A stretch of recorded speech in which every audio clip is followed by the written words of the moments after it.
भास्कर पवार. माझं MA political science झालंय. सध्या तरी आता इम्पोर्ट एक्सपोर्ट मध्ये थोडंसं काम करतोय.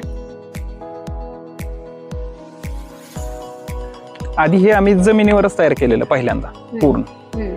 त्याच्यामध्ये साधारणतः ते 16x23 केलेलं स्ट्रक्चर, पण त्याच्यामध्ये थोडासा प्रॉब्लेम येत होता की जो मल्चिंगचा पेपर आहे तो लीक होत होता, म्हणून मग हे असं स्ट्रक्चर तयार करून घेतले डायरेक्ट फॅब्रिकेशन मध्ये. म्हणजे आपण मेटल मध्ये टाकलं. पण 10x10 ला साधारणतः 10 किलो माती आणि 10 किलो शेण, जे की ताजं असेल 3 ते 5 दिवसाच्या दरम्यान, बरोबर. आणि 9 इंचाचा पाण्याचा थर आहे. पेपर साधारणतः हा किती हजारात माहिती, 2000च्या आसपासचा कागद. 2000च्या 10x10 ला आम्ही तेवढाच कागद टाकलाय. बाकीचं हे फॅब्रिकेशनचं आहे त्याचं ते आता वेगळे.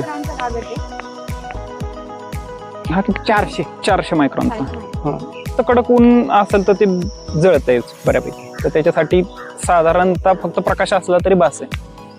ह्याचं तर जे कल्चर आहे ते आपण मध्ये बोरगाववरून आणले. 1 किलोवर कल्चर टाकले आम्ही. तर ते 10x10च्या मध्ये तेवढं सफिशियंट होतं. हे 10x10 मध्ये आता डेली 1 किलो आपण आरामात काढू शकतो. हो, आरामात. असं हार्वेस्टिंग असते त्याचं.